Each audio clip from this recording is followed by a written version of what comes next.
Imagina você poder ajudar alguém que você ama e que talvez agora mesmo esteja passando por esse tempo de purificação.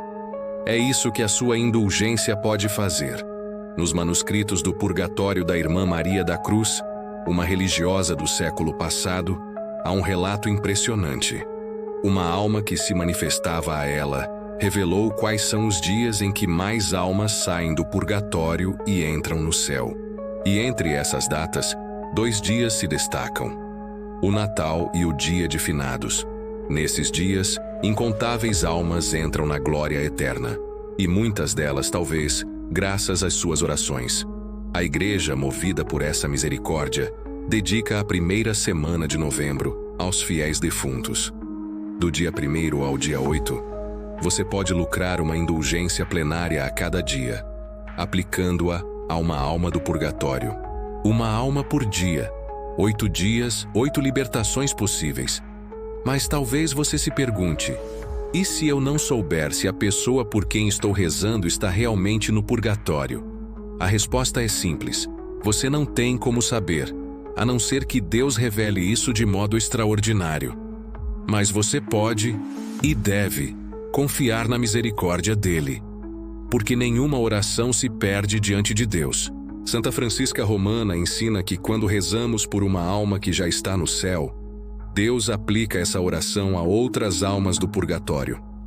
E os méritos dessa oração voltam também para quem reza.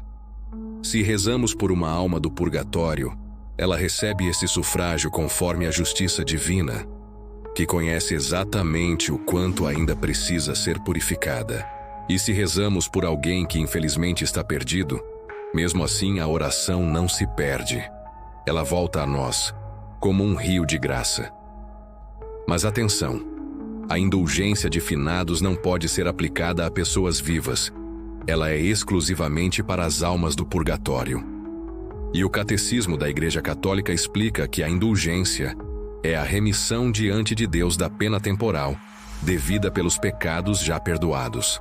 Em outras palavras, o pecado é perdoado no confessionário, mas as consequências espirituais do pecado ainda precisam ser reparadas, seja nesta vida, seja após a morte. Pensa comigo, se alguém rouba o dinheiro de uma pessoa e depois se arrepende, o pecado é perdoado, mas a consequência permanece. O prejuízo causado, a fome, a dor daquele que ficou sem nada. Essas lágrimas clamam diante de Deus, e é isso que chamamos de pena temporal.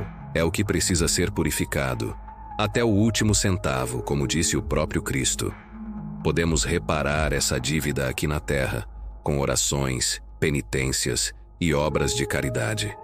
Mas se não o fizermos, essa purificação continua depois da morte, no purgatório.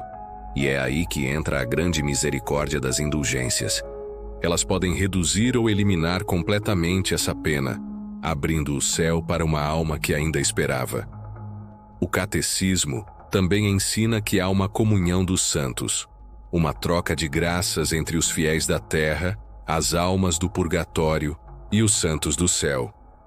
O bem de um beneficia o outro. A santidade de alguns ajuda os demais. É como se a Igreja, em sua unidade, colocasse nas nossas mãos a chave para abrir as portas do céu de alguém que amamos.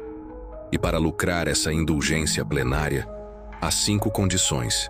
Primeiro, estar em estado de graça. Segundo, fazer uma boa confissão sacramental, com o propósito sincero de abandonar o pecado. Terceiro, participar da Santa Missa e comungar. Quarto, rezar pelas intenções do Santo Padre. Quinto, fazer uma visita piedosa ao cemitério, rezando pelos falecidos. E aqui um detalhe importante. Você pode se confessar na mesma semana da indulgência. Não precisa ser exatamente no dia, desde que esteja em estado de graça, ou seja, sem pecado mortal. Basta uma confissão válida para toda a semana de indulgências. Mas a comunhão e a visita ao cemitério devem ser feitas todos os dias, exceto no dia 2 de novembro, quando basta participar da missa e rezar pelos fiéis defuntos. E quando você for ao cemitério, vá com o coração em oração, não por curiosidade, leve uma garrafinha de água benta. Aspersar um túmulo com fé é um gesto de amor. E muitos santos relataram que as almas sentem alívio quando recebem esse gesto. Uma gota de água benta para uma alma que sofre pode ser como um copo de água fresca no deserto.